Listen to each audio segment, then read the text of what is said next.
Yeah, no, good spot. All right, ladies and gentlemen, welcome to another episode of the Banya. After a little bit of a meditation break, we're back. We've got Dino Dana Lundquist in the corner here, the Sacramento Strangler. And our guest today, somebody I've been looking forward to for a long time, Luke Anibal. Yeah, did you say your last name like that? Yeah, Anibal? you got it, man. Sweet. Yeah. He is a business owner here he's from Tucson. Were you born in Tucson, right? No, Chicago. Oh, Chicago. Yeah. Okay. But Chicago cat. Go Bears. And but anyways, yeah, he's a killer from Tucson.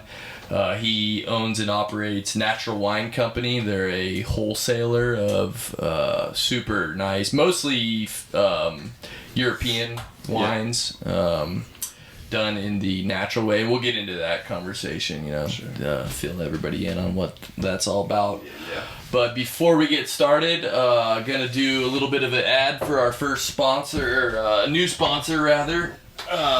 Chase Water Winery and Olive Mill, owned by my parents actually. Mm-hmm. It's an organic winery and olive mill in Northern California. They just came out with these sexy 3-liter tins.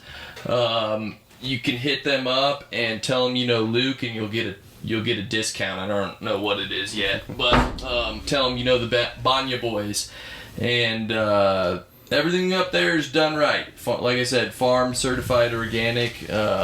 We don't allow our neighbors to spray shit on our stuff. It's all done by hand, and then we mill with an Italian machine, so it's freshest stuff you can get. So go check it out, Chase Water Winery and Olive Mill. Nice. And it's delicious. It's olive good. oil is the fundamental part of a good cuisine, and I don't think people understand that olive oil gets rancid and oxidizes. And all those things. That's the unfortunate part, and it devalues it. People see it on the shelf, and most people's experience with olive oil is the nasty rancid shit that is in the middle of the grocery store. Mm-hmm. And oftentimes you're lucky if it's even fucking extra virgin olive oil. Yeah. Mm-hmm. These dirty Italians, no offense, they're dumping shit in there, and nobody, they're fucking testing that stuff. It's like peanut oils and other stuff, or just like vegetable oils that have been denatured. I've told this story before, so I'll say it quick because I just want to tell you. When I was in Indiana, my brother was studying agriculture out there, and he took me to this field trip, and we go down to this, it's a lot of soybean farms and stuff like that. So it's a processing plant where they make canola oil, vegetable oil, right? Yeah. And the guy's sitting there at his desk, and he's bragging about the process. He's got jars of every step, and he's like, here's where we use an industrial grade solvent to strip the oil out. Here's where we deodorize it. Here's where we reodorize it. Right. It's a fucking filthy, I mean, it is motor oil. Yeah. And people are putting that in their body, and they they think it's like a good thing for them, and it's not. It's horrific, and so that's a big problem. And that's what most people who again, like we're talking, my buddy who complains about the price of eggs, it's like, look, you got to eat less and pay more for good clean food, and then there you go. So buy some good extra virgin olive oil, you lazy sluts and skanks out there. What I realized recently actually is just from a weekend of having a few drinks and eating salty foods and just food that I don't normally eat that's probably got a lot of seed oils in it, is just the amount of inflammation that I have in my body. I feel bloated. I just feel heavy and just like gut inflammation. It takes like 2 days of just eating clean again, and my body just like sheds weight from all of that excess water I'm carrying, and just that inflammation, it just goes away. It feels so much better. Like my knees were hurting on Sunday, and just from my joints. So it just goes to back to eating healthy and recognizing how your body feels from what you do eat. Yeah. It takes that elimination to really understand it. Right. It's a lot of work. I used to listen to Peter Attia all the time. He has a podcast, The Drive, and I was like, I probably started with him on episode 10. I've been on a years-long journey with that dude, and love so much, learn so much, love so much about how he is in the podcast world, and just, wasn't super hypey, was very much like expert focused, you know, like, oh, you want to learn about lipids, like let's get the 40-year lipidologist at USDA to come explore the Stanford chair of lipidology to explain to us like what is a lipid and why does it get stuck in cardiovascular tissue and what is inflammation actually, and taking these words and having scientists explain it to us. And yeah, he was great. I think lately it's, he wrote a book, Oprah liked it, now it's just longevity, it's like, he's Kanye West doctor or whatever. It's like he's in that world, but I remember early on he said like we all know we need to eat clean. Yeah. But like the truth of the matter is if you really want to do this, you need to spend 30% more on food, which is a ton of money, and you need to spend 30% more of your time preparing food. Right. And that's what gets me. It's like I've made the peace in my mind. I'll spend the money on. I'm a believer for sure. You know?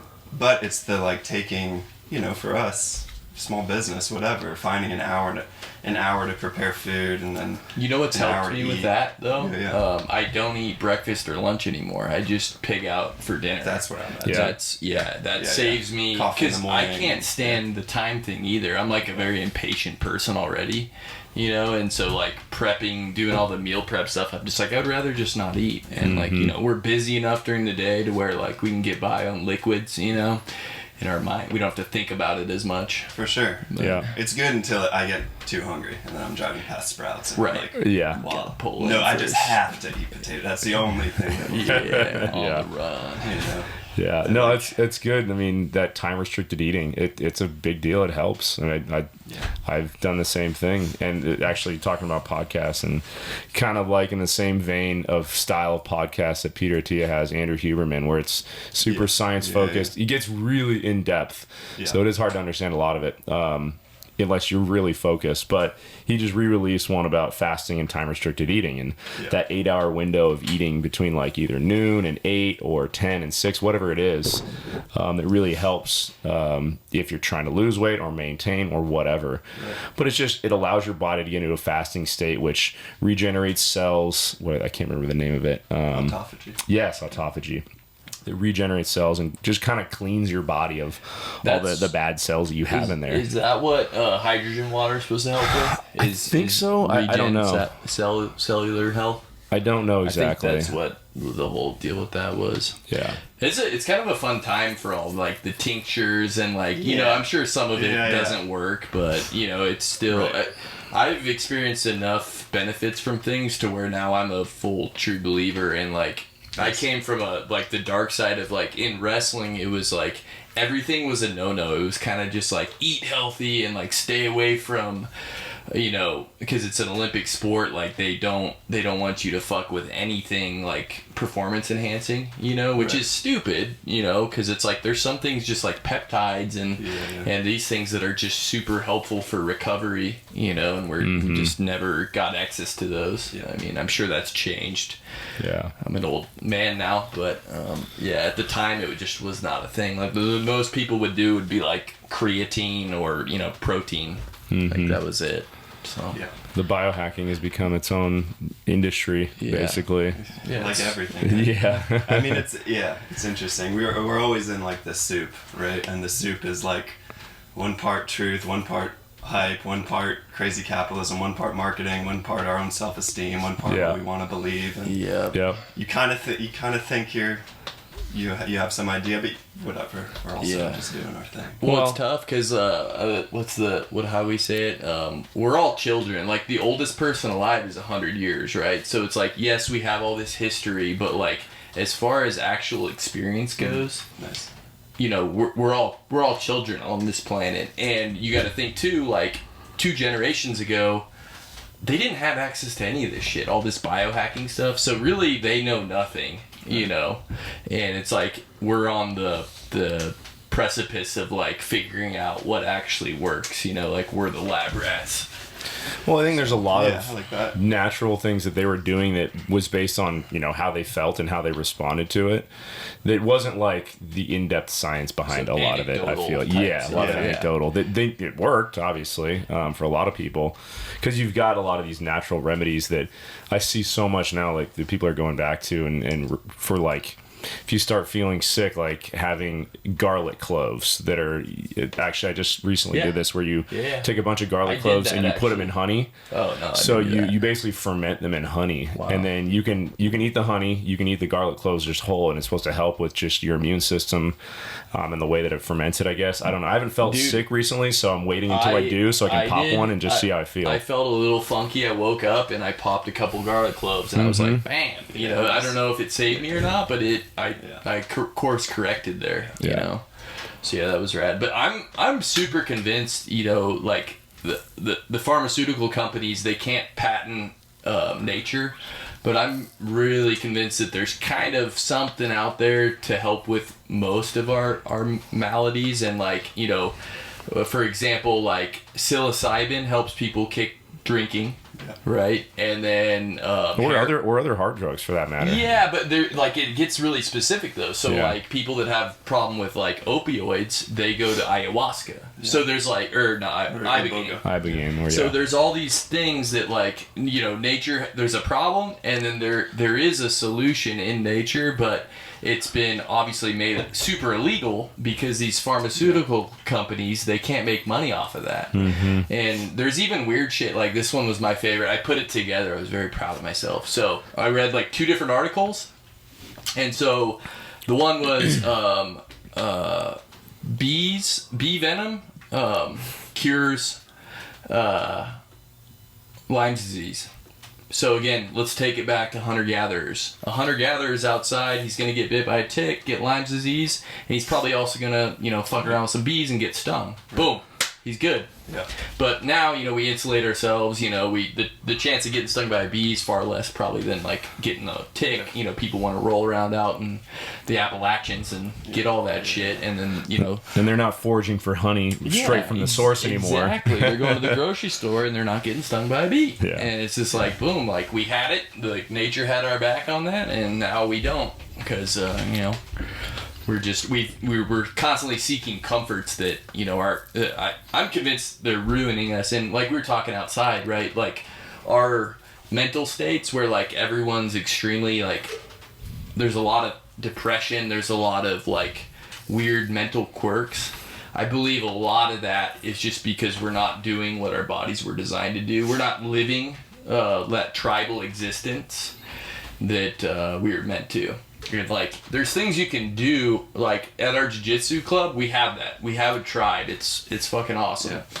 Everybody's got their place, and we all know each other, and it's like, it's such a good feeling to have that connection and know that many people, and it's just like a safety blanket. It's like, I know all these guys got my back. If some horrible shit happens, we're good to go.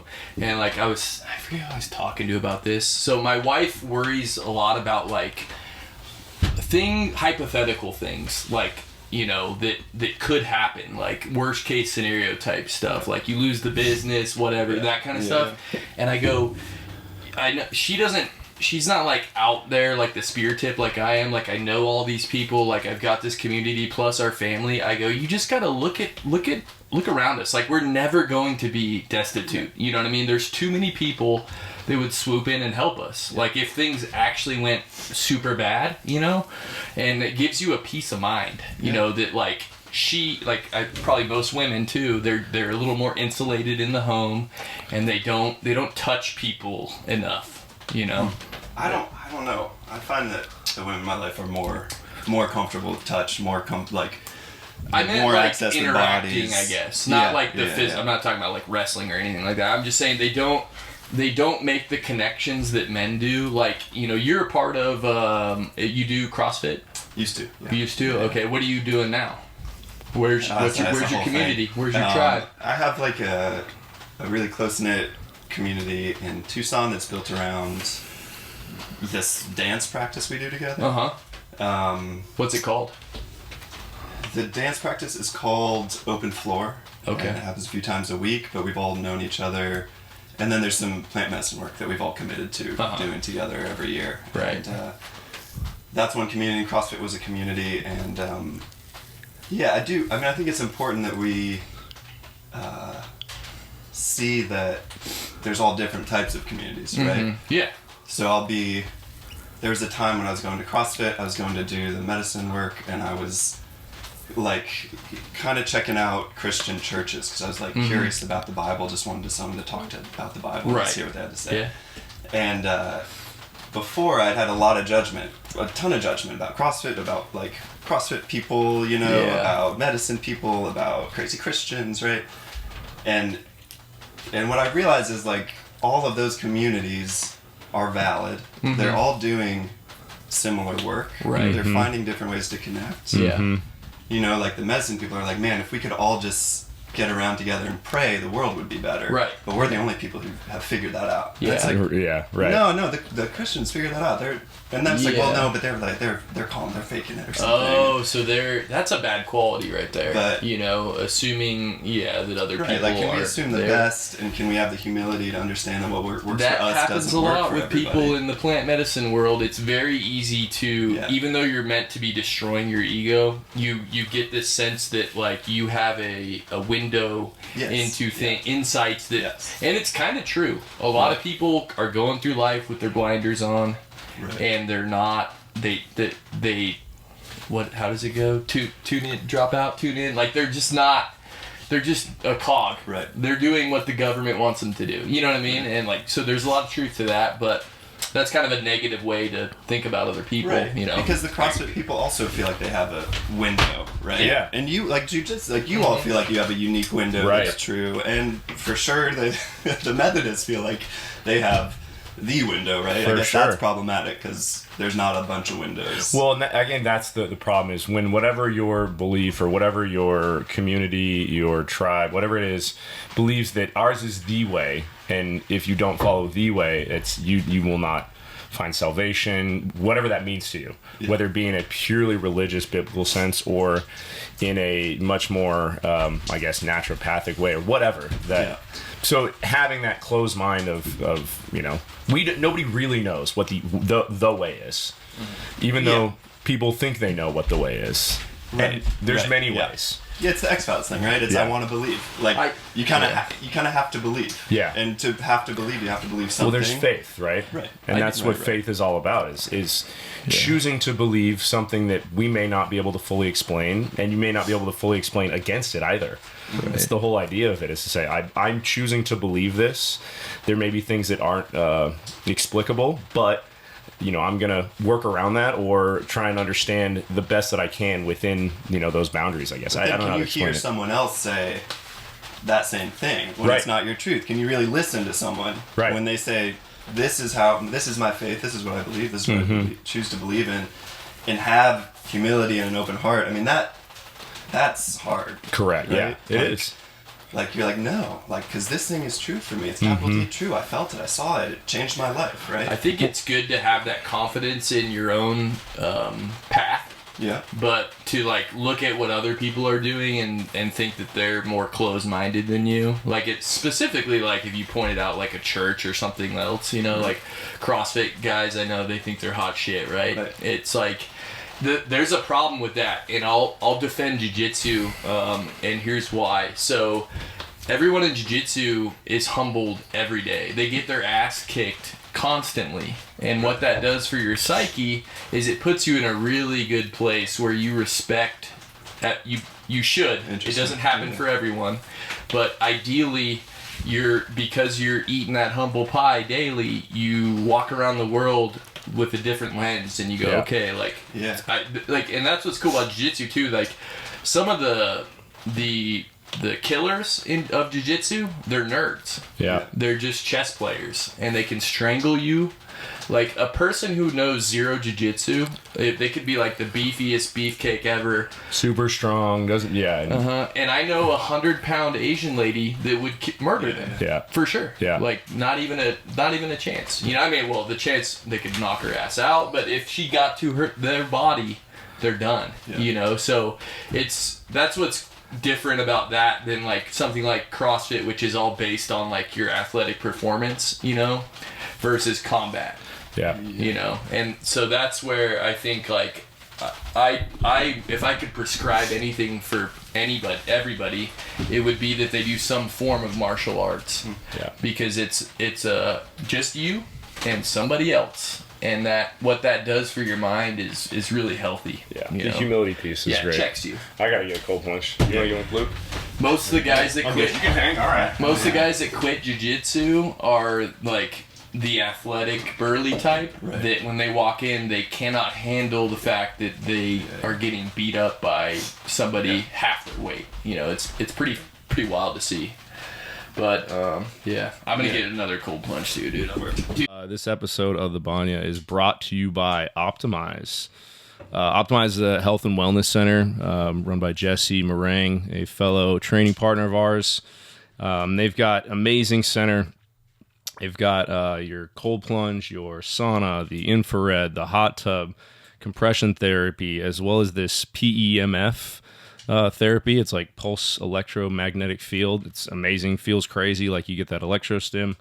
But the idea is you've got a time in there for an hour to switch between different therapies. You can go from the sauna to the cold plunge to the hot tub. Feels amazing. Luke and I just did that last week, and absolutely, it was incredible. So if you're looking to recover from any sort of athletics or just to feel better, go check out Optimize. And for anybody, the listeners, if you just tell them you heard it on the Banya, they'll give you 50% off your first session. So I believe normally it's $39 for the first session for an hour, so it'll be half that. So go check them out. It's an amazing place.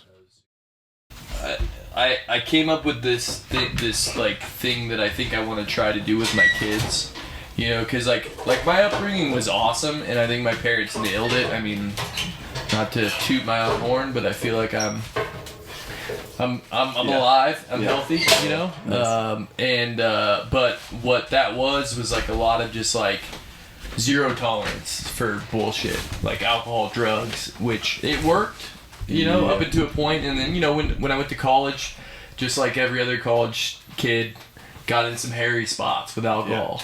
And so kind of like this thing I want to try with my kids is like, instead of pissing away money on college, I bring them in and I say, I'm gonna get a house for you, buy a home for you, and then we're gonna start a business together. And I'm going to teach you everything that I know about business and running something that's all for them. Yeah. Right.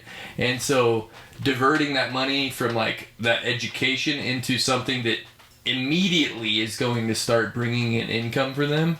Right. You know what I mean? Yeah. It's going to save a lot. And then also, I think this is like the like safety part of it is like, you know, being there more as an educator for like substances, because they're going to run into everything that we did, you know? Yeah. And so, you know, kind of, and it's a fine line, because like you give a kid an inch and they're going to take a mile, you know? Right. But instead of like sending them off to college and like, good luck, you know, because like think of all the sketchy situations you were in, right? It's like, you don't want to let your kids do that. So if you kind of can like be there for them as a little bit more of like a education piece, you know, it'd be a lot safer, you know, as far as that goes. So I hear that. I will say for me, I grew up in Ohio. I was born in Chicago, grew up in Ohio, and went back to Chicago for school, and that was huge, so important for me. I mean, to get just the education on that level, the people I met, what I learned, the exposure. So it does go both ways, right? Yeah, like for sure. And the diversity of thought. I mean, it just was a profound time for me in my life. Right. All my best people were from that period. And I think I am a believer in education, humanities, philosophy. I mean, for sure. But I also think about when I worked at Wilco, right on U of A campus, like those kids, those undergrads, I mean, the frats, the sororities, it was like, is this really why is this what's happening? Yeah. Why is this what we have? Yeah. Right. Like, what weird history, culture, circumstance marketing, like what mix of that equals like this frat house with these dudes just like screaming and drinking and hazing and just getting so drunk and anyway, it was like overwhelming. It was like, this is a problem. Let's stop doing this. No one's learning. Yeah. All they're doing is doing shit that's gonna fuck them up for the next 30, 40, like they're gonna be in their 40s, 50s. They're gonna be in therapy, like trying to get over. I know. Being blackout drunk. You know these guys too for sure. We work with them. Where like a 50-year-old man starts a vodka brand or whatever, and they're out drinking like they're in college and they love it, and it blows my mind. I'm like, you're a loser. Like you've gotten to this ripe age of 50, 60, and you're acting like a 20-year-old U of A student frat guy. It's so sad to see. I wonder, with just that Greek life, fraternity, sorority, I've never really thought about the origins of it, but you think about it, I'm sure it was the way that they're used now is obviously partying and building community in that for kids that just go to school to like find something to land in a community, right? But that came from I'm sure there is benefits in like practical, but it's connections. It's connections, right? But where that came from was like I think people have social clubs. It ended up growing, and which I get. But what it's become like, how much of it is a benefit versus the negative, and is it come from this like elitist side of like, oh well, we have connections through our fraternity, and being able to get jobs and whatever after that, which to some degree is good, but at the same time, how many of these people are getting jobs because they were in a fraternity? Yeah, for this sure. kind of nepotism type of or daddy was in a fraternity. I mean, that goes deep. Yeah, exactly. So. Is that a big benefit? I mean, it's certainly harming a lot of people, that's for sure. Whether they're in it or harming people that were not in it, that lost out on a job that based on merit would have been better for than somebody who was because they had a connection to, Delta Gamma, whatever, So it's kind of a good lesson for life though, because that's how it is. Well, it's connections. Think of like all the bars that you sell to, Luke. Like a lot of times, you could have a better product, but if they don't like you as much as the other sales rep, that's huge. I mean, it's just like it's how the world goes around. Sadly, Well, and there's a benefit to that because if you have to work with this person or you have to deal with them on a business case, like you want somebody who's at least enjoyable to be around or that you can deal with, versus somebody who is just. I don't know. I guess I'm not in that world, but if they don't have those social, skills, social abilities, they don't necessarily. I don't know. They're not as affable or something. I guess maybe you guys tell me, being in that world a little bit more, of somebody who is enjoyable to be around. The rep comes in and is happy and it's like, hey, try this out. It does make sense. Yeah, I mean, part of the problem too though is like usually the managers that are in job have the job of buying alcohol, they're usually borderline alcoholics, or alcoholics, and kind of people that like are stunted in their growth, like they just never stopped growing after 25, that kind of a thing. For sure it's relational, and that you can like put a positive or a negative spin. I remember when I was like thinking about starting Natural Wine Co. Had the opportunity to have a mentor so important to me, and I was talking to her and I said, like, I have this opportunity, I'm excited about it, but I don't think I'm going to do it because I don't want to be like a salesman. That just sounds bad. I don't want to be like phony, And she just looked at me like, why would you what if you weren't phony? Yeah. Like, what if you were super authentic? Yep. And she said, and not only what if, but that's what all good salespeople, this is a mentor of mine in Tucson. Okay. Like, that's what all good salespeople are. Yeah. Like, the phony people it doesn't work. Yep. And it's like the real question is, can you learn to be yourself? Can you learn to be authentic? And that's what creates the relationship. Well, you nailed being in sales for the last 11, 12 years, I can completely attest to that, and that's the stigma, especially with customers that I go and meet, and I have to break that stigma immediately to not make them think I'm not that sales guy. Oh, you're just a sales guy coming in here. So being overly authentic and being like, look, like I'll even straight up tell them, like, look, I get it. I'm a sales guy. I understand that. Let me find something that's going to help you, like, for sure. Or whatever it is, and like, and be authentic with them, and that's it's huge. It's changed the way that I do business with customers, and how they respond. Like, cool, it's somebody who's on my level, who's actually not just trying to push something on me, and you know, even just saying to them straight up, like, hey, level with me on this. Like, I'm trying to do this. I want all of your business, and here's why.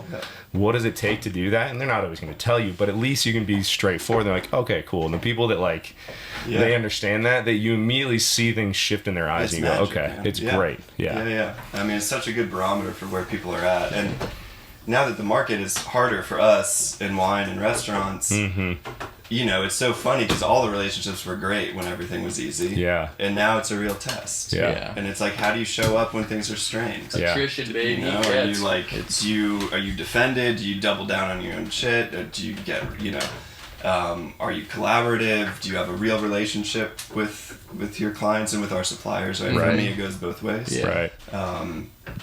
And yeah, it's not. You know, I love small business because everyone can do it, right? You don't get to pick who you're working with. Yeah. And that's a pro, and like at the end of the day, I love that. Yeah. Well, dude, I love having to sit with you've people. Done a really good job of doing that. You are an authentic human being. And it's one of those things, like, you can, when you bounce into somebody, when your energy touches another person's energy, and it's like really quick, you know what I mean? It's like, when I see you, it's like I'm smiling. Like you just like you got it. You know what I mean? And like some people, when I see them, I'm like ick. You know what I mean? I'm like, I gotta get away from this dude. You know what I mean? And so you do. Well, I appreciate that because I mean, man, it's hard. It's hard for me. I don't think of myself as authentic. It feels like work. Yeah. Like, you are always working at it. But you know, a good way to really tell as well with somebody is how authentic they'll be, or how they'll respond when things are rough or there's adversity. Is exactly when there is adversity, how they correct that, because everybody's going to make mistakes. We all do. No matter what, you're going to make mistakes. It's how you fix the mistake or how you approach it, how you go after it afterwards. If you're straightforward, you tell them, hey, I did this, I messed up, here's how I'm going to fix it. The mistake gets forgotten a lot of times. Or at the very least, it actually, I liked it sometimes when I had adversity. Not that I like making mistakes, but maybe somebody in my company did, or somebody that previously worked with them and I took over their role, and I saw this as an opportunity, like, okay, you didn't like the last guy, cool, there was something wrong with that, let me fix that. And it was a little bit of a challenge. It actually makes me want to do more for the customer to kind of prove that. But the whole point is like, hey, we're all making mistakes, even our customers make mistakes sometimes, and it's like, cool, let me help you fix that, we'll get past it. And you can see who people really are that way quickly. Yeah. So I want to talk about this, Luke, because this is kind of cool. There's people that there's a few people I know that they're horrible human beings, but they create something that's undeniable. And so, like, for you, it's that Jay guy.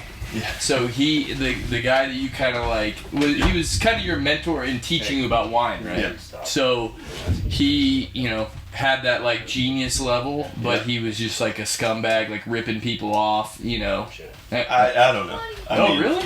I don't think I would go there. Some people feel that way about him. Well, sure. Didn't he didn't pay that? Remember, he's in my office. Yeah, for sure. He owed him like $30,000. Yeah, he ran out on some big bills and left people hanging. Yeah, no doubt. Yeah. And that was his. Yeah. And I can tell, dude, by the way I interacted with him, I'm just gonna say it. You might have a different relationship with him, but he's a piece of shit.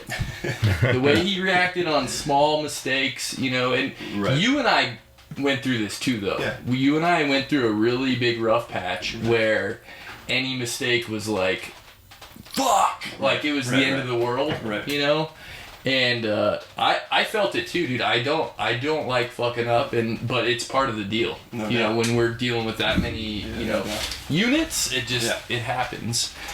So like, you and I had a cool genesis together where, like, you showed up with a half a pallet of wine, and I was like your biggest doubter too. I was like, natural wine, no fucking way, dude. This stuff is gross, not gonna happen. And damn, did you prove me wrong, dude. You've built it into you've built that culture. Like, he planted the seed, I'll say, and then you turned it into a farm. You know what I mean? and it was.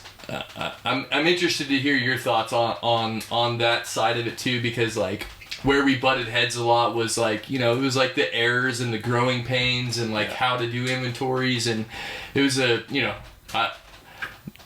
nobody taught me how to do shit. I'm just making it up as I was going to, and like now we have a great system. I mean, obviously like you guys are jumped in and doing your thing on that, but like even beyond that, like I'll just say this, like if we were ever to take on a project like yours again, we would do it a lot better, you know what I mean? Yeah. But so what? Yeah, it's been incredible. Natural Wine Co's been incredible. 7 years in, we're like a really serious player in the wine scene in Arizona, and that's not what I expected. I expected nothing. I just didn't want to work in bars anymore. Right.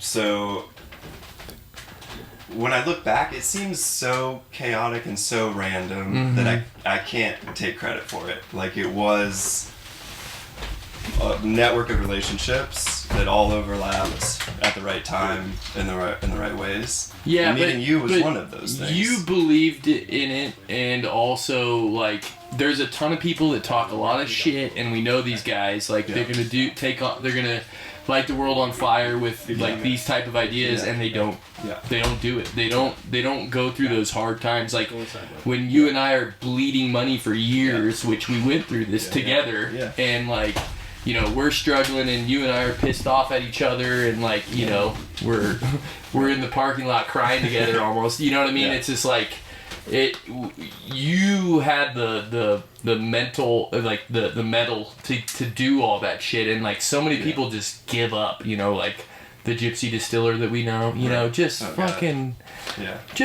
his mind's everywhere, and he wants to do all this cool shit, but he won't do the mundane hard work that comes in between the cool shit. And now like you're on the other side of it, and you've got this beautiful company, and it's because you slaved, and like when things were really bad, I'm sure, you know, I don't have access to your numbers, but I'm sure there were times when you're like, what the fuck am I doing? Why? You know, we've had these conversations where we're like, why are we doing this? You know, and you pulled through, dude. And most people don't have that.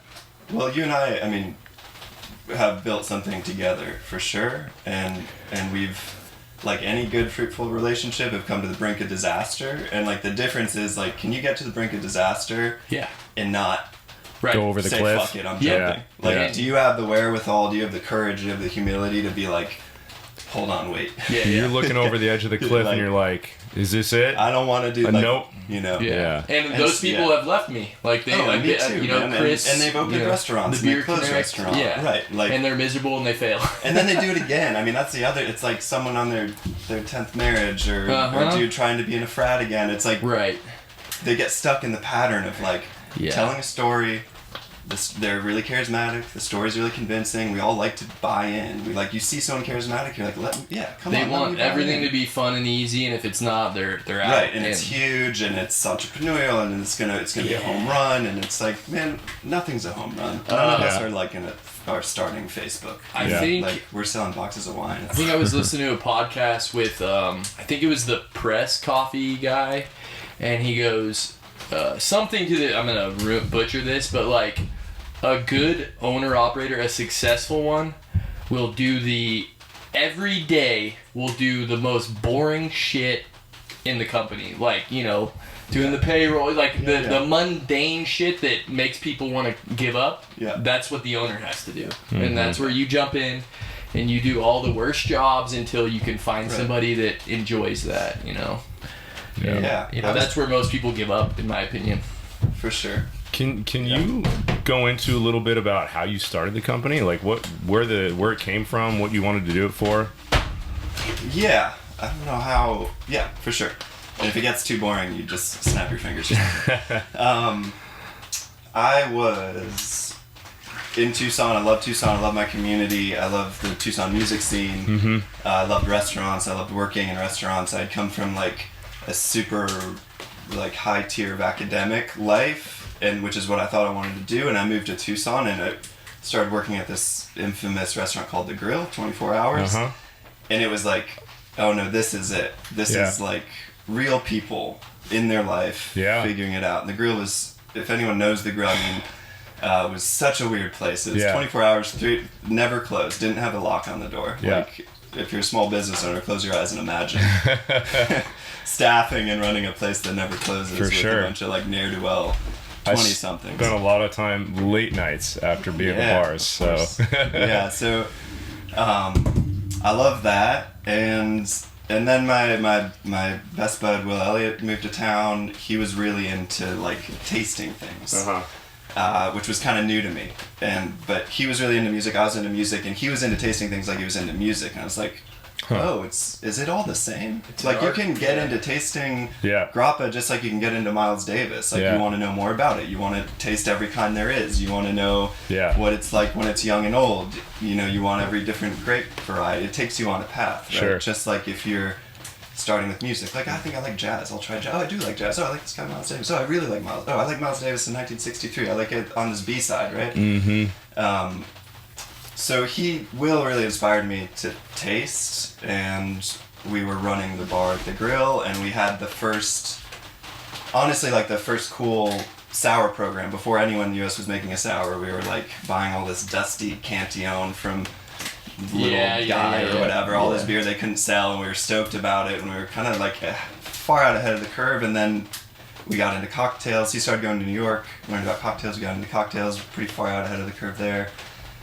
And then he moved to New York, and I started going to New York to hang with him and just learned about wine. And I was like, oh wow, wine is the next frontier. If you're into tasting, beer's cool, cocktails are cool, but like wine is the thing. Yeah. If you want to taste, like wine was built. Beer sucks, dude.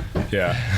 If you want to drink, fermented GMO corn brew ice, like sure. Cool. Some hop extract. But so I got into wine. I came back, couldn't find any of these wines. Sure. That I met this guy named Jay, who was kind of visionary and also kind of like could never do things the right and proper way. Sure. Like, just there's some bone in his body that was like, hey man, there's this legit easy way to do it, and then there's a super fucking sketchy weird way. And he'd be like, yeah, let's do the latter. Yeah. And you're like, why? He's a dude that divorces, you need to admit to me right now he's a piece of shit. I can't, man. He was so generous to me. I know. He took me around the world. I admitted that these people have an important place in the world. But he did that stuff because he was selfish. Right. And being a piece of shit is defined as being extremely selfish. He did good things for you. Yeah, he didn't do them because he cared about you. I mean, you know, there was something he was looking for. Transactional. And or he wanted a buddy on the trip or whatever. Yeah. I think I saw a little bit more like the tragedy, and so I have more compassion. I get it. But the people who were screwed over, they don't have room for the tragedy. It's like, you screwed me. I have a perfect example for you. That tortoise guy, Justin. Right. He was nothing but so nice to me ever. Just perfectly kind. But do you know why? It's because I was hooking him up with all the coolest beer, and he fucked over everybody else in his life, beating his wife with 3 kids, just left her, just. Whew. He's a horrible human being. Yeah, he's a sociopath, and so is Jay. Oh, he is. Okay. Yeah. So. Yeah, I mean, I do. And that's why I'm saying I get it, because and just like Justin, important visionary. He changed it was gonna happen anyways, but he 180'd Arizona's beer culture. Right. He single-handedly did it. Right. And it's amazing what he did. Yeah. But he's also a piece of shit. Yeah. That's fine. Yeah. Just like Jay, I give him all the credit in the world. He saw something, he was passionate about it, and he brought it to the table, and very commendable, but he also is a despicable human being. He didn't do responsibility. No. He was with you when the times were good, and he was out when they were gone. For sure. And things are he moved to Slovenia, and I was like, good. Nice. He probably needed to get out of this country. You know what I mean? Yeah. Right. But met this dude Jay, started working for him, quickly realized that I liked what I was doing and I liked the thing, but the business wasn't set up the right way, and so and he he was like, great, we'll turn it into your thing. We'll make it natural. Yeah. And that's what we did.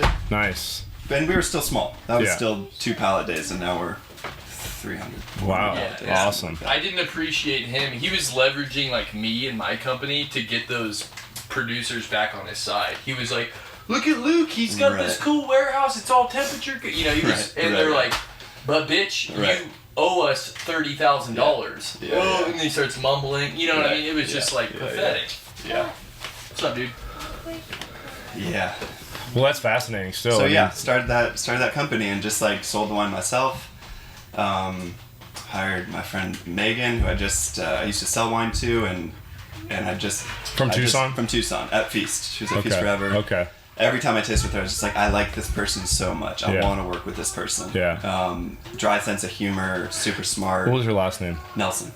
Okay. I just asked because I worked in a lot of restaurants in Tucson until I finished college, so a lot of Fox restaurants. Oh, good. So I know a lot of the different people around there, but don't know Megan. Okay. Holler at me, Fox. Yeah, Come right. on, guys. Yeah. Do they not carry any of your stuff? Global's great. Okay. Yeah. Cool. They sold out to Darden. Well, Cheesecake. P.F. Chang's. Cheesecake Factory. Cheesecake Factory. Cheesecake Factory. Sorry. Yeah. They, when people go corporate like that, guys like Luke and me are we're off the list. Well, not the whole business though, right? Because it isn't global. It's separate. It's still owned by. Yeah, but that's their like gemstone of high. They have to work with Luke, otherwise they're gonna look like fools. There's a high one standard. Yeah. That's what's cool about what's going on right now. These big guys are struggling, dude, and you and I are clipping along just more fine. nimble for sure. Yeah. The people who really, really leverage growth are hanging out there right now, and it's scary as shit. Yep. It's a hard time. They're shedding brands left and right. Alcohol consumption is like down like 30%, especially among young people. So. And it's the gross stuff though, because like people like the Crescent Crown guy was asking me, he's like, "How are you guys doing?" I'm like, "We're doing fucking great because we sell high end stuff. People are stop drinking the swill that you're poisoning." I mean, I'm not saying all the shit I sell is good for you. It's probably no alcohol is, but it's better than like the foot grapes that they sell. You know what I mean? Yeah, I have all the time. People are like, Luke, aren't you so surprised? Like, what are you gonna do? People are drinking less. I'm like, how is that surprising? My shit, baby. Like, how is that surprising? Like, the shit that you fed to people for a decade, dude. No one in their right mind signs up for that. You know, I mean, it takes humans a while. It takes culture a while to like digest, right? And sometimes it's 5 or 10 years or 100 years, but like we do digest and we do like turn towards something else, and I see that happening right now, and I'm excited about it. Like, you'd be so cynical to be like, oh, it sucks that people are drinking less, you know? No, dude, and we're looking better. Like, are you like pissed people are smoking less? Like, come on. You know what's cool too is like the bar is so low, dude. I know like for you and I, obviously what we went through was extremely difficult and most people couldn't do that. But even beyond that, like you look at companies like Scout, they're well funded, dude. They have a lot of rich dudes pumping money into that, and they can't do a fucking single thing right. They just ran that company into the ground, and Hensley scalped them. Yeah. You know, it just like the people like you know, they're not doing it right. Yeah. And like if we hold true to like our standards, it's like saying no to stupid shit is more important than, you know, anything else. And here, man. We just said no to some stupid shit that was really hard for me. Right. 2 years ago, even a year ago, I would have just said yes. It was so exciting. But I have a friend who's working with me now, and he was like, "This is a yellow flag," and I'm like, "You say yellow, I hear green, you say yellow, you hear red." Right. And that kept happening. I was like, "Oh, another yellow flag, no problem." Until at some point, I actually, his words got through my head, and I was like, "Come on, dude, this is the moment. This is the moment you've been reading about. Yep. 5 yellow flags. Are you going to say yes or no? Yeah. Right? You want to say yes with every fiber. You want to believe." And we said no, and it was like, I think I just grew up a little bit. Yeah. You know, I think I just took like, you know, a little half-inch step. It's like a recalibration that happens. You see, you're like, okay, I got to recalibrate what I see is, you know. You want to know something? I don't know if you've noticed this. I mean, you know, like me speaking Spanish, like I get a different lens on stuff, and something that these companies are doing, which is so gross, it's, what the fuck is the name of that wine? It starts with an S. It's Stella Rosa. Yeah. So that's full of sugar. Right. And they know that poor people like that, and specifically Mexicans. And so down by the warehouse, there's ads everywhere for this shit. Oh, yeah. And they're getting people not only hooked on alcohol, but sugar. It's like the worst fucking combination on planet Earth. It's just cancer in a bottle. Yeah. And diabetes. And heart failure. And yeah, man. fucking It's like everything. Nestle. It's like you go door to door. And they know, Yeah. dude. They know these lower income Mexicans are gonna, like, obviously advertisement works, or else they wouldn't be fucking Right, doing and it, you're you know? working your ass off, and you need some calories, and I mean, like, That beverage should not exist. Yeah, You know what for I mean? They It's shouldn't be able to be horrific. called wine. Yeah. right. Yeah. It's a sangria for sure, but you know, it's like the level that I would feel so terrible if that was my company and I was like targeting people like that with something So that weird, you know because is they trash. Yeah. Like, they don't, but it's not. It's like They they're not don't- willing to believe. It's just they like don't there's know, or evil they don't people. care. That's the problem, dude. I don't know. Yeah.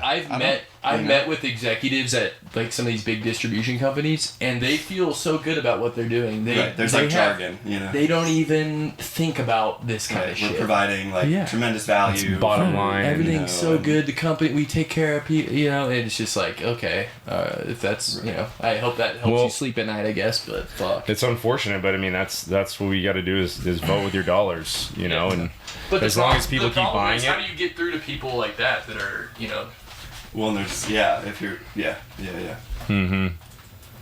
and we all have to do our the work of like Educating yourself and and understanding. dealing with the like we were talking about addiction in the cold plunge. Oh, like, yeah. was a nicotine addict, and I feel like because I struggled with nicotine for so long, I do have a pretty good sense of how dopamine feels in my brain. Sure. And so it's like when I want to go buy some bullshit, it's maybe not that day, but like I kind of can reflect and be like, oh, that's the dopamine thing, man. Yeah. Right? Like, so that's hard work. Yeah. I mean, smokers don't quit smoking. It's really hard work, even though they're willing to be like, okay, cancer, sure, okay. Yeah. Like, trying to get off the dopamine train, I think, takes a lot of different practices and paths, and it's not one size fits all. And you know what the problem is though with that? People just don't understand how that works. They don't understand the system. Well, you can't. It's like it's built so you can't. You're not supposed Right. to. So right? yeah, right. It's really challenging. Like, Huberman on Theo Vaughn's podcast, it was probably the most important thing I've ever heard in my life. Yes. It was 30 seconds, and he explained, and we all kind of like instinctively know this, but it was really good to hear it clinically laid out. So, you know, you do something, it doesn't matter, a drug, an exercise, whatever, it spikes your dopamine. And the mistake most people make is they keep trying to get that dopamine hit every single day the same way. And you have to put your baseline dopamine back in place in order to enjoy that thing. If you keep trying to, like, any sex, whatever, if you just keep chasing that dragon, it's never as good as when you were at your baseline and then you hit it. Yeah. You know, you got to keep going back down to allow yourself to enjoy shit in life. Yeah. And most people it's a simple concept, Right. but you just, you know, No, you're blocked. people have no idea. If they're nicotine addicts, The Easy Way to Quit Smoking, that book saved my life. I had to read it 3 times. But It's called That Book Saved My Life. What? The Easy Way to Quit Smoking. Oh, sorry. The easy. Okay. Yeah. What was the Cliff Notes? The Cliff Notes were basically things I didn't want to believe, but turned out to be true. Like, we've been brainwashed. Yeah. You think, if you're a smoker, you think it's relaxing. You think it's settling your stomach. You think it's giving you peace. You think it's giving you a break. You think it's giving you relief, right? Yeah. But then, oddly, you also think that it's amping you up when you need to get amped up. It's giving you mental clarity when you need, right? And if you start very slowly, this is why I'm on this thing with slow, like, it's not epiphanies. It's not, and that's the problem with podcasts. It's a problem with headlines, and there's a problem with molecules. Like, it's none of this is sometimes it's an epiphany. Maybe once or twice it's an epiphany. That dopamine thing for me was like, whoa! But even still, it's the idea of you got to get better the same way you got sick. It's not all at once, you know. Right. So we had somebody on who he lost like 200 pounds, and he did it by slowly eliminating certain things. Like, I'm gonna this week just not have any sodas, or cut my sodas down from 10 per every 2 days to 5, or whatever it is, whatever the number. Works, you know, things people. Like for some people, right? But also what that book says is, like, if you're smoking 20 a day, don't start smoking 18. You're just still in the addiction. You're still telling a story. the addiction knows that's how it's gonna keep you addicted. Sure. And I guess the epiphany moment in there was like, every time you get a dopamine hit, you're not so much going from 0 to 10. Yeah. It's more that you're creating a new baseline need. Yeah. Right? So when I smoke, I'm not satisfying my craving for nicotine. I'm creating the need for nicotine again. Sure. And if you really let that sink in, and again, I had to read it 3 times before it sank in. Yeah. The sense of the like hellish entrapment of that cycle gets in you, and I think the disgust is enough to be like, I gotta be done. Yeah. But that was a long journey, and then my dad died 7 years later, and I started smoking again. And I couldn't believe it. I'd sit there smoking like in absolute disbelief at what I was doing, and there was no charm. Right. It wasn't like this makes me feel good. Like it felt horrible. Yeah. It made me feel nauseous. It made my heart race. My this gland in my neck started getting swollen. I'm like, oh, I gotta be sure I don't tell anyone about that. Yeah, right, right. Crazy, right? And that took 2.5 years, man. Wow. So shit, I didn't know you did that. Yeah. That sucked. It What? sucked for me. So kind of like when people say I'm an alcoholic, even if they haven't had a drink in 8 years, do you consider yourself a smoker? For sure. In that nicotine way. is like that for me. Okay. I've never heard people say that, like when but reference to smoking cigarettes or I guess if you say addicted to nicotine, would be the more the equivalent to that. There's still a voice in my head. It's just a question of what opportunities pop up. Yeah. And like I got to the point where there was no opportunity until my dad died, and then the voice was like, "This is the opportunity." Yeah. Well, Poor you. Don't you want to feel good? Yeah. Don't you want to feel good for just a second? I feel like when people say, I'm a recovering alcoholic, other people understand that. If you say I'm a recovering smoker, like I don't think there's quite the understanding of that. No, right? and smokers don't get it. Right. Smokers are like, oh, that's cool, you quit. Do you want to smoke one with me? Right. It's cool. Yeah. It's like, I like Billy, our friend Billy. He's like a wizard. He's just like a very wise human, and his thoughts on addictions are great. Like you're not addicted to shit, bitch. It's just your relationship with that substance is not good. It's like it's not, like alcoholism. He like kind of doesn't believe in it. He's just like he can explain it better, but I don't know. It makes sense when he talks about it. I don't know if he's told you about that, but I mean, I hear that. That's hard for me because it kills compassion, and I think that compassion is the name of the game, and I think it's fucking hard. Yeah. I think most of the shit we're saying because it makes us feel good. I think gratitude is the name of the game. But so what's... I got a cold punch, but what's the relationship between gratitude I got compassion? Yeah, when we come back in, I'll talk about you. So let's do the gratitude over compassion thing. Yeah. So gratitude, there's no flaws in it. It's all good. Compassion has some problems. I think that being too compassionate enables people. You know what I mean? When they're like a minority in a group and they're doing something wrong, being compassionate to them too much allows that behavior to continue and they don't grow as a human. And with gratitude, there's zero flaws. You could be the most wretched person on planet Earth, and you look around and you go, man, I got a delicious burger to eat today. You can find things to be grateful for, and it makes you happy. Right. So, like, people who are always mopey and whining, that's my least favorite quality, because I'm like, bitch, find a way to be happy. It's all in your head. Shit can be really bad, and you can choose to look at the bright side. Right. It's really cliche, but it's super fucking true. I'm unwilling to be unhappy. Yeah. I will not be unhappy. Yeah. It's not gonna happen. Yeah. You know what I mean? Right. I'll fight with people, I'll do that shit, but I'm still gonna be very happy. You know what I mean? There's just no situation that I'm gonna allow myself for an extended period of time to be unhappy. So, and it's because I can find things to be grateful for. It's so easy. I mean, I'm a very lucky human being, so, like, there's 1,000 things for me to be grateful for. But you know what I mean? Like, even a homeless person can be like, oh, I've got a puppy, or, whatever, just do it. Yeah. Yeah, I hear that. And so, yeah, we need to be compassionate, but I think it handicaps people, and it keeps them in the same shitty situation sometimes, right? Yeah. I don't know. Sometimes I think people need to be in a shitty situation. Yeah, grow. Yeah. I mean, it's just like people are on their path. And well, that's what I'm saying. It looks different ways, and here's a good example. I think you can still be in a shitty situation and have gratitude. That's the only way to get out of it. Not that it's going to immediately cause you to get out of it. Not that you're going to be completely happy, but you can find positives in the sorrow that allows you to move through it. Because I mean, if you think, like, you hear people like Jordan Peterson talks about, like, life is a tragedy filled with little moments of profound happiness or something like that. It's probably not exactly that, but it's kind of the case. Like, I mean, it's not that we're all like this tragic, horrible tale of our lives, but it's just a life of bad struggle, and there's always bad things coming. And the point of it is not to make you, like, think that you're destitute because life is a tragedy. It's to say, okay, if it's a tragedy, you're seeking the benefits, you're seeking the positives, and you're looking for that and trying to create the positives out of this tragedy that is life.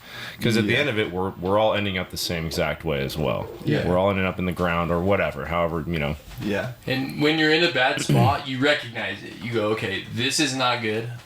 Right. And then you find a way out of that, but while you're doing that, you find things that lift you up. Yeah. You know what I mean? Paul Stamets was talking about this as far as, like, he was talking about mushrooms and how it's an immunity boost to be happy. When you are happier, your body is in a healthier state. It will combat things. When you're depressed, you get sick easier. That's a proven fact. Yeah. So, like, mushrooms make you happy. They make you more creative, and being creative as a human is, you would agree, creativity is, it's up there for me with gratitude. Yeah. Like, it's one of the keys to life. It makes life worth living. Yeah. I mean, this podcast was born of that, that desire to be creative. Yeah. And so, like, because I'm not, like, a good artist, like, this was something that I could do, right? And the first episode, we were so bad, and I mean, we're still getting better, but it was horrific at the beginning, you know what I mean? So it's been fun, dude. Yeah. So yeah, I mean, that's kind of my view on that. We don't want to wish other people ill or anything like that, but sometimes, like, here's a good example. So fat people, like, when they're trying to make that body positivity normal stuff, that's not good for people to... All right, I'll be right out. You know what I mean? To reinforce an unhealthy state as a human, that's not good. They need to feel a little bit of shame, and that gives them the motivation to get there. I don't believe that. I mean, I understand what you're saying, but I don't believe it. Like, I think it sounds true, but it's like, if you think about what this culture does to women and does to girls, right? About showing them, like, that's how shaming works. It makes people neurotic and depressed. I'm not talking about, like, turning a girl into a Barbie fuck doll. I'm talking about a human being. But still, you're talking about the culture having a standard. Yeah. And your standard could be healthy, or it could be, like, beautiful, right? I mean, it's like, yes. I didn't say anything about beautiful. But just having any standard. I'm saying, like, people should... Accepting morbidly obese bodies is not okay. Right. And because that reinforces, like, women to think that that's okay. You know what I mean? And it's not healthy for them. It just isn't. Well, the damaging... I think people know... I don't know. I think people know on the inside. Like, I do. Like, I don't know that... where they need to be. And, like, and again, it's like...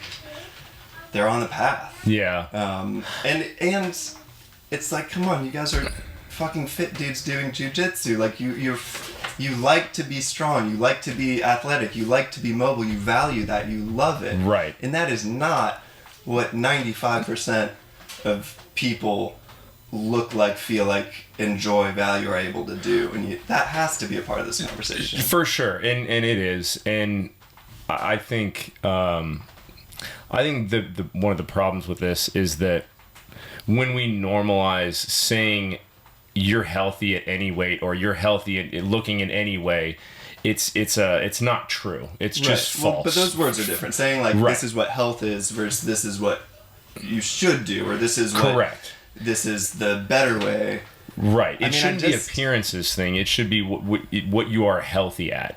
And saying the lie that you're healthy, you know, at 300 pounds, or even, for God's sakes, 250 pounds for anybody, unless you're 7 feet tall, that's unhealthy, even if you are 70. But the point being, like, you're saying, like, there's a standard that is, like, what the standard, you know, look is, or the standard weight is, or what is whatever. Desire. You're telling people, like, this is what is desirable, and you are not in it, right? And so you should get there, and then you'll be better.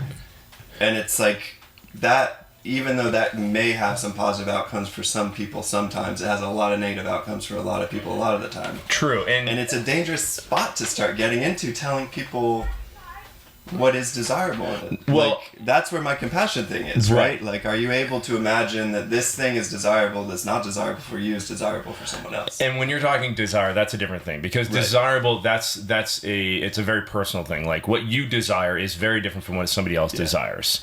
Right. And I guess it's how the messaging is put out there. Is this what, you know, saying this is the standard you should look like or you should feel like is one thing, but saying this is healthy or this is unhealthy or whatever it may be, like it should be like an overall health thing, and we should use all of these tools that we have, such as looking at blood work and looking at you know, your physical fitness and just baseline physical fitness, because you say yes, 95% of people don't look like us, want to look like us, they don't value, maybe that's 95, but a high number don't value physical fitness the way that we do totally today.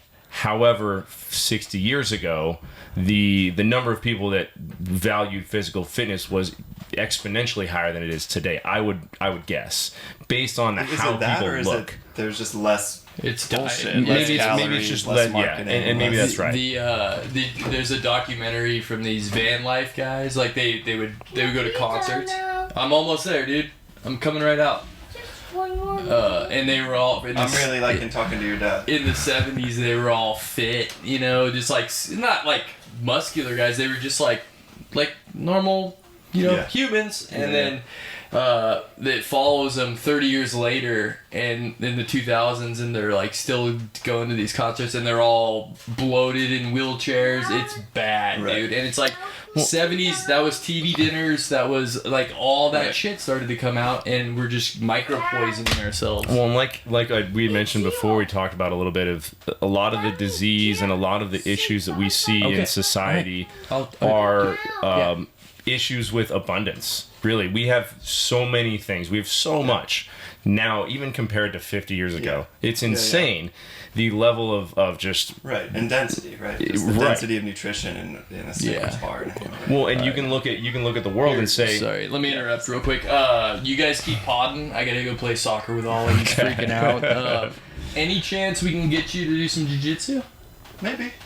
Should come try. Dane and I got you your fees for the first 4 months to give it a try. Amazing. Okay. Yeah. It's a little program we're doing. It's not like socioeconomic based. It's just the idea is like it could be a billionaire. If we can get him in jiu-jitsu, it'll make him a better person. And so like that's the idea behind this. So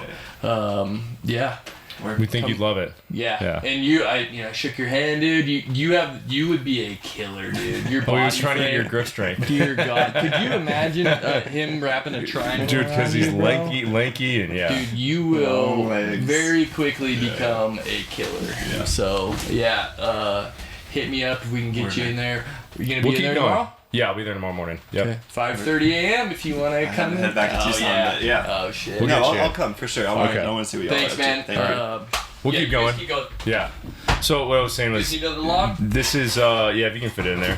This is the first time in history where the poorest people are actually obese and not starving. Like we don't have in the U.S. Correct. We don't have an issue of starvation. Really, I mean, we do a little bit in the world, but it's like very, very minimal. That's not really a problem anymore. Right. It was like, you know, even when we were kids, like in the 90s, you'd see videos or commercials for world hunger, and we have to work on world hunger. You don't see that quite as much. Every once in a while you get some of those videos, but it's not as abundant as it was because we put so much into the food system to crank out as much food as possible, make it as quick as and easy to GMOs did a lot. Yeah. Absolutely. Yeah, which, you know, understandably why, in order to feed everybody and make it so that we could scale to be able to provide food to those that don't need it or not don't need it, that don't have it, they can't get it for themselves. We kind of subsidize that in, you know, the U.S. and you know, other, you know, first world countries to be able to make this more accessible to give out, but in the same vein, poisoning ourselves with the poor quality of that and allowing too much of the junk that's in there, like you're saying, GMOs and things like that. Yeah.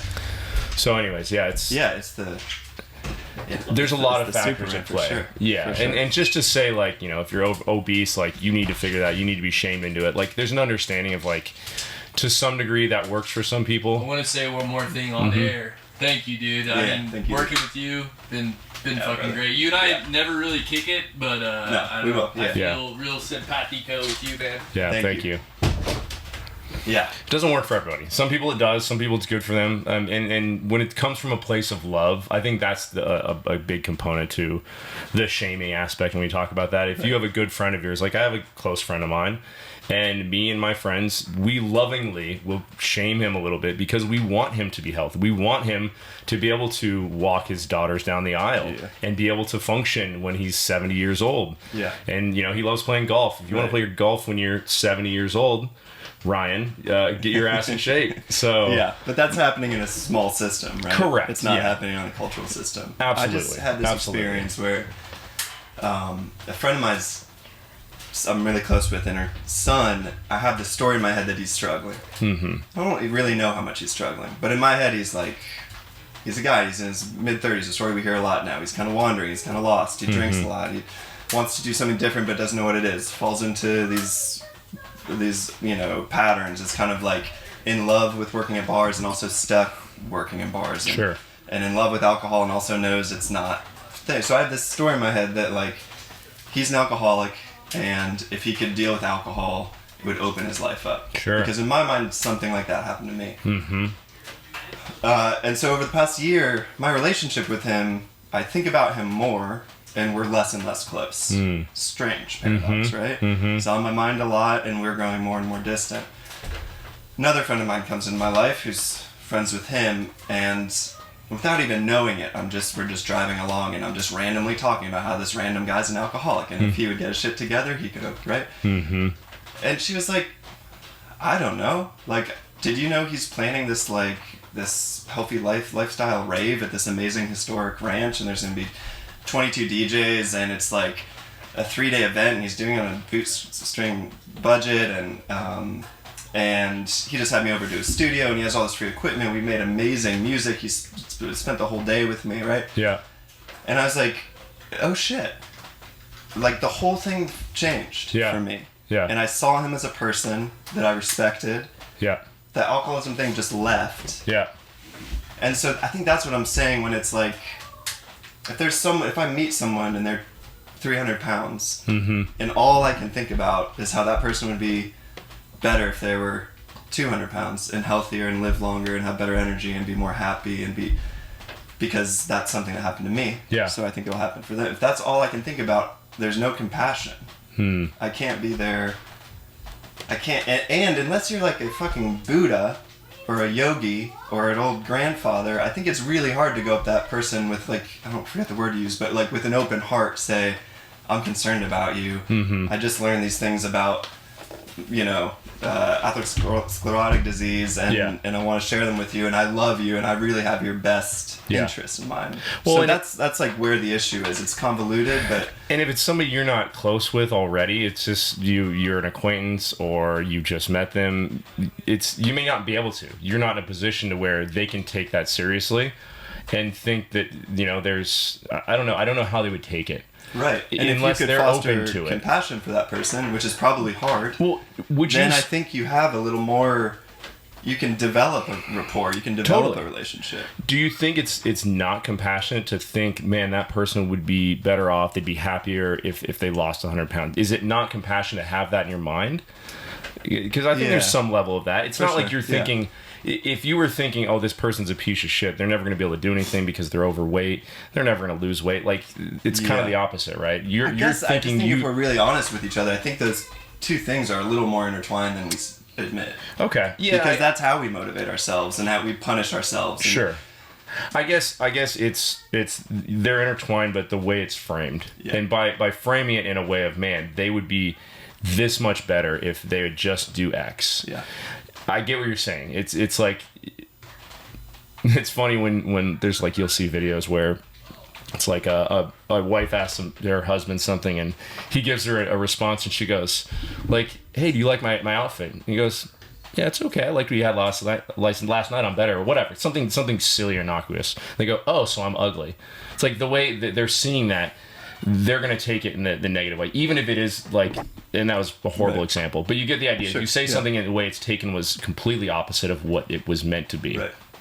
Right. Where there's not an understanding of like, hey, I'm saying this out of love, or I'm saying this because from your perspective, it's compassionate. You're saying that like, hey, it's not that you're not okay at X. Right. It's that you'd be so much better at Y or whatever. Yeah. So I don't know. But I don't know. Yeah, I don't think we're wired to hear that very often. No. I think we're more wired to hear, why are you saying I'm ugly? Right? I am. Like, right. You know? Well, and it so takes... Go ahead. It's I don't know. I don't have anything interesting to say besides like, it's relational, it's, it's work. But I will say it's harder for me. The compassion work is harder than the gratitude work. Mm-hmm. And if I've figured anything out in the past decade, it's like the harder stuff is where the goal is. The growth in this, yeah. And hard means hard. Hard doesn't mean you're a runner and you go... I used to think hard means 30 miles. Yeah. But like, if you're a runner, 30 miles, that's not what hard is. Actually, not running anymore would be hard. Sure. Right? Yeah. If your identity is a runner, that's what would be fucking hard. Yeah. And like, so, maybe you're having some minor injuries. Yeah. And hard is to take a week off. Yeah. And you're like, oh, you're 20 pounds underweight, right? Right. And that's the other thing that should be said about the overweight thing is there's a lot of diabetes that happen with underweight people. There's a lot of what's it called? Non-fatty liver disease. With underweight people. Yep. And there's a lot of overweight people with really healthy liver enzymes. And there is, at some point, like telling people to fight their genetics, it's like, fuck off. Like, that's torture. That's and I know I'm not saying it's all genetics and we can't have... Yeah. I'm not saying that, but we have to know that that's true too. Well, there's a level of genetics, and I agree, and I kind of get annoyed when I hear, oh, well, some people just have a genetic disposition. Okay, yes, some people do. A pretty small percentage compared to those that may claim it, I believe. I don't know if that's right. I think it, regardless of whether you have a genetic disposition to be overweight, that's your challenge. That's your hill. Right. It just happens to be that's your hill, not my hill. Well, I'm lucky that I have fairly good genetics where I don't like gain a lot of weight. Right. But I have other challenges that are struggling. I think that is a compassionate place to come from. Like, but saying that like, this is for me, what this is for me should be for you. Right. Because you don't know how hard. It's like, again, the smoking thing. Like, I smoked for a decade. I was like, I didn't do it because I wasn't smart enough to know that was bad for me. I didn't do it because I didn't know it was killing me. I didn't do it like it was. You knew all of these things. I knew all of it. It did not change. Like, when push comes to shove, the genetics, the dopamine, it's like, yeah, I had some agency in getting out of that. Of course, and I love that about humans, that there's a little agency, but it's not fucking 95%. It's like 5%. You think so? Kind of. You think the agency is that small of a percentage? Maybe 50. It's got to be because anybody can change their situation. I don't mean anybody can make their situation as good as the top whatever, but they can change their situation for the better. Anybody can. I don't care what your situation is. You can improve upon it. Right. I mean, I'm trying to think of somebody who's in such a good place they can't improve. It doesn't exist. No, it doesn't exist. And so these people in a good place are living in a fucking nightmare. A lot of them are, and they want to keep striving and keep striving. Nightmare. Absolutely, for sure. Like, and it's a different nightmare than their nightmare is somebody else's dream, because they're right. Not exactly, but what I mean is like their baseline is someone else's absolute dream. They could not imagine what that life could be. Anybody in the U.S., the 95% of the people in the U.S. have it better than most of the rest of the world. Maybe not 95, but a very high number than the vast majority of people in the world. You just take us compared to, let's add up India, China, basically all of the Middle East, basically, most of, let's not say the Eastern Bloc, but a huge percentage of Asia, most of Africa have it better than them. And to have no perspective and to say, look, my life is great, and to be able to improve upon that, it's hard because there's a baseline level that we've become accustomed to. Yeah. And it's easy for me to say from a position where I'm still trying to better myself. I have an amazing life, and I have so much to be grateful for. Yeah. But still understanding that I can be better, and you can always improve upon your situation. Yeah. And just having that mindset, I think, it shifted for me a few years ago of you people that tell themselves I'm great just the way that I am. It's okay, good that you have some self-esteem there, but it's just not the truth, in my opinion. You can always improve upon it, and I don't. It's not to make people feel bad about themselves or what they're doing, as if it's not enough. It's just so that there's a little bit of a carrot for them to always be looking to say, "Hey, I can always do a little bit better." 1% better is not that much better, and we don't always hit that every day. Sometimes we're 5% worse. But if you stack up 1% better for 5 days, that grows way more than that one day of losing 5%, right? Yeah. So I guess it's all relative. And it's a perspective of I'm okay how I am, but I shouldn't be okay with where I am, if that makes any sense. Yeah. Just okay. Yeah. Right. I mean, my experience is that I couldn't have gotten better without being okay with where I was at. So for me, that was pretty important. Yeah. And the idea that I wasn't okay and wasn't where I was at was my nightmare. Okay. Every day. Yeah. Constant, what are the words? Inadequacy. Yeah. Constant. Right? And so, and the peace I felt when I knew deeply that I was okay was I'll just say a profoundly spiritual experience in a life that hasn't had a lot of those. Okay.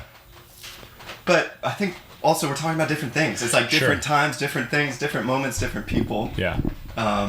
It takes some sort of event to kickstart and to recognize what that event is. Yeah. Even if you're in a deep, dark hole, one little event of positivity is what that little pebble that starts falling down the hill, right? Yeah. And you gotta catch up to it and keep it rolling, build it bigger, get that giant snowball that turns into an avalanche of positivity and good. And it's hard. Yeah.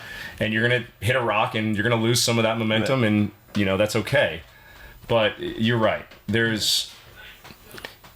You don't have to feel completely inadequate, or I guess you need to feel some level of adequacy to grow and to really start building on, I guess. I think is kind of what we're getting at. It is, and I also think that the model of I'm gonna get better every day has been really helping people ages 26 to 57. Mm-hmm.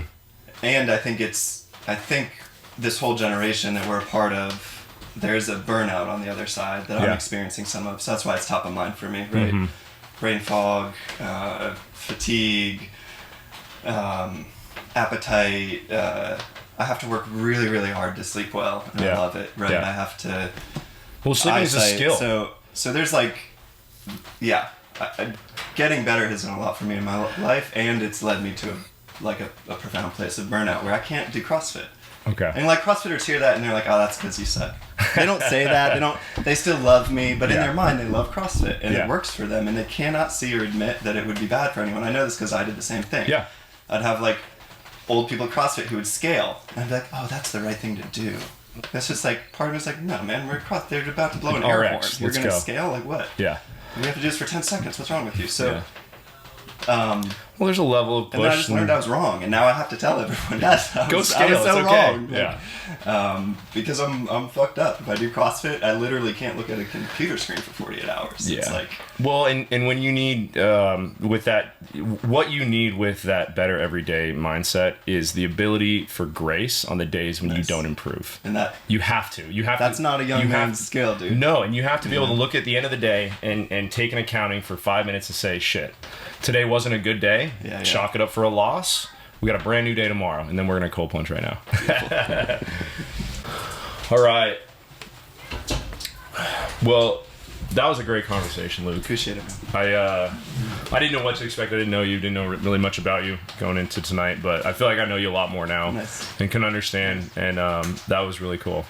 Nice. We got into a lot more topics than we typically do. A little deeper, which is great. Yeah. So thank you for that. I guess, what else do you have to say about your company, things you're doing, anything you're excited about for the near future, or? Yeah, I guess I should say I talked a lot about alcohol because of my personal experience, but I love wine and I love what I do. I was driving here and I thought, holy shit, I love what I do. And like immediately I was like, wow, really, Luke? Do you? Like today was stressful. And I was like, I do. And I understood all those people who say they love what they do. I used to like roll my eyes, like, sure you do, maybe. Yeah. But I do. Yeah. I love it. Yeah. I'm excited to do it. I can't imagine doing anything else. I love my team. I love working with winemakers. They're amazing people. I love working with farmers. I love tasting wine. If you like to taste things, if you're interested in your senses, wine is the end all be all. Yeah. No one spends more time crafting things, right? Yeah. I love the idea of terroir, that we can taste a place. I mean, I'm super lucky, and my team is for sure why it works. Like, great people, and they love this too. Mm-hmm. And honest, and not to get too sentimental, but Luke Manuel, like, I have no company without Luke and without his ability to grow with me, and he does his own thing, but he's also, I don't think people know, he launches small businesses. Yeah. He makes it possible for small businesses to work in ways that logistics is incredibly expensive and complicated, and Luke does that for people like me who can't figure it out themselves, and it lets me in turn focus on my company and build wine culture. Sure. So, you could figure it out, it doesn't pencil out is the problem, you know? Well, and I mean, you're doing it, it's to help other people out, to build their business, because you see what they want to do. You see that it's better for you and for all of us when small businesses grow and can do their own thing and not have to rely on these massive companies that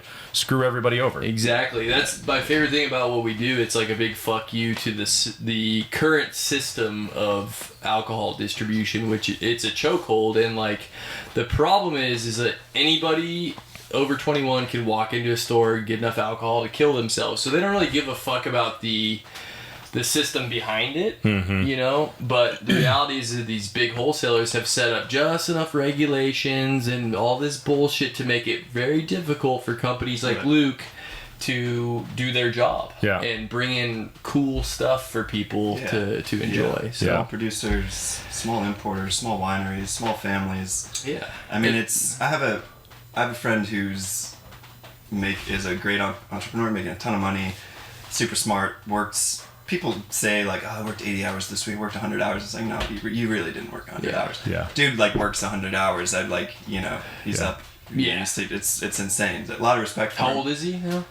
He's a little younger than me. He's 33 or something. Okay. But is this a shitty thing to say? I think this is true. Like, one way he makes money is by buying shit in China that people are getting paid $100 a month to make and shipping it over here and then selling it because the labor cost is taken out. Yeah. And like, I'm not gonna like wag my finger at that because that's how this economy works. That's how that's everything really. It's just based on this basic exploitation. Not of what labor. you do. But that's what I love about like this wine thing. Yeah. It's like it really is. We're really in France and Italy, and like people are making money, and to craft it, your family is like growing shit. Farmers are growing shit, and you can fully stand behind it without any qualms about any little bit. And they of probably it. love you. I mean, for what you do for them, because most wholesalers they sell a lot of product, but they don't really help out any one supplier. It's like they sell just a little bit. So But yeah, no, you're doing something that's awesome, and then I like what we're doing just because of that fact. Like we're helping prop up, people that otherwise are getting told no by gatekeepers. You know, it's amazing. It's really amazing, and it's really the impact on the culture has been profound for what you provide to people. Yeah, I deeply appreciate it. Yeah, well, for awesome. Sure. Well, we're glad to have you. So thank you very much. This is, I think this is my favorite pod so far, man. Yeah, this is awesome. This was awesome. Quick reminder, everybody, go see our friends at Arizona Wilderness and go support Arcadia Meat Market. Talk about a guy who's doing really good stuff for us here in Arizona. So we need to go support him. He's uncompromising and bringing healthy food to you. So go support those people. And then Luke, do you have any? You have a big account that supports you that you want to shout out? Oh, I'll get into a show if I just choose one. Oh, I got you. I love all my people. Yeah, okay. I'll definitely shout out my team. I'll shout out my suppliers. We have a great network. Well, let's just do this then. Obviously, there's a ton of great people that support, but like, what's a good if people want to go start exploring natural wines? Yeah. Where's a good bottle shop in Phoenix to go and pick some up? There's a lot. So natural wines for sure is on a spectrum, and there's like classical wines that are made naturally because they're made by old school Europeans, and then there's like what we call natty wines, and those are wines with like no additions whatsoever. Yeah. They're a little more wild. They're a little more hip. So Sauvage shop. Sauvage is more on the wild side, although he loves classical wine too. Monsoon Market is great. Yeah, they're Neighbor cool. Market, that's a great spot. Even spots in Arcade, like LGO has a cool little natty section. Atlas has a great natty section. Everyone independent, likes independent people. Right. Arcadia Meat Market, buy some wine. They are always supporting small distributors and getting really good juice. And wine's the same thing. Y'all would be appalled if you knew what went into making a bottle at Trader Joe's. Oh yeah, I'm sure. Versus literally like a human hand. It's 2025. Having a human hand pull a grape, put it in a box, stomp it. A human hand puts it in a barrel, racks it. I mean, it's unheard of. It's unheard of. It's a strange niche. My old man, 7 days a week, they're crushing right now. It is a shit ton of work, and it's not. You can't export that shit to China. And it's hard. It's a fermentation. It's like it's. I mean, it's like this won't land the right way, but it is like art. It's for sure. It's not like a recipe. He right now, he's got these chillers. So he pumps the freshly crushed grapes into 60. I think they're 60-gallon tanks, and then they're jacketed, so they're kept at a certain temperature. Because this lady's gonna make a port out of it too, so it has to be just fucking perfect on the temperature. And he's got this old chiller that's kind of like on the fritz, so like he's like goes and checks on it all night long. Like he wakes up every couple hours to make sure it's doing its shit. And that's beautiful. Yeah, dude, it's a fucking thing. So yeah, it's really cool. And then like the Trader Joe's thing is gross too. Like beyond just like the fact that it's shitty juice, is a lot of these growers are getting taken advantage of in that situation. So like wineries that are hard out for cash, they will sell their they spend a ton of money to make the wine, and then they have to sell it at a huge loss to these sharks. They're like brokers, and then they throw it in the fucking Trader Joe's bottle and they sell it for a couple bucks, and they bleed out. But it doesn't happen over it happens over 10 years and a lot of debt and a lot of mortgages.